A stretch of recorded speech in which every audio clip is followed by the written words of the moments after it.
Ministri i Bujqësisë dhe Pyllëtarisë Cvetan Tripunovski ka paralajmëruar kontrolle të shtuara në teren dhe ashpërsim të kritereve për përfitimin e subvencioneve bujqësore me qëllim filtrimin e përfituesve jo aktiv. Sipas Tripunovskit, nëse konstatohet se dikush ka përfituar padrejtësisht mbështetje financiare, do të përballet me masa ndëshkuese, përfshirë ndalimin e aplikimit për fonde në 3 vitet e ardhshme. Tripunovski theksoi se kriteret bazë për shfrytëzimin e subvencioneve tashmë janë ndryshuar dhe do të jenë më të repta në mënyrë që mbështetja financiare të përfundoj vetëm tek bujqit aktiv dhe prodhuesit e vërtet.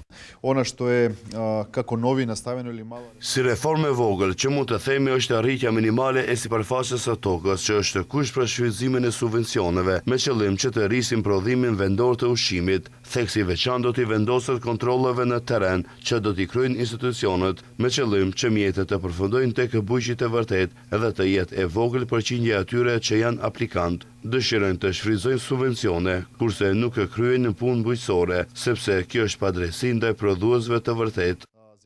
Ministri mohoi akuzat e opozitës për shkurtim të mjeteve financiare për mbështetje të bujqëve. Ai tha se qëllimi i Ministrisë së Bujqësisë është rritja e nivelit të prodhimtarisë.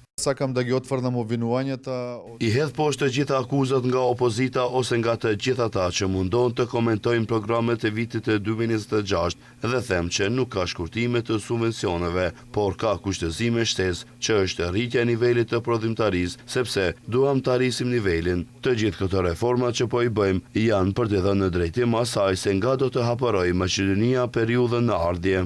Tripunovski mes tjera tha se programi për mbështetje financiare për vitin 2026 është miratuar në qeveri. Sipas tij, agjencia e pagesave vazhdon të funksionojë rregullisht. Ai sqaroi se po punohet në përgatitjen e dokumentacionit për akreditimin e masave të reja dhe njoftoi gjithashtu se muajin e ardhshëm do të udhtoj për një takim në Bruksel.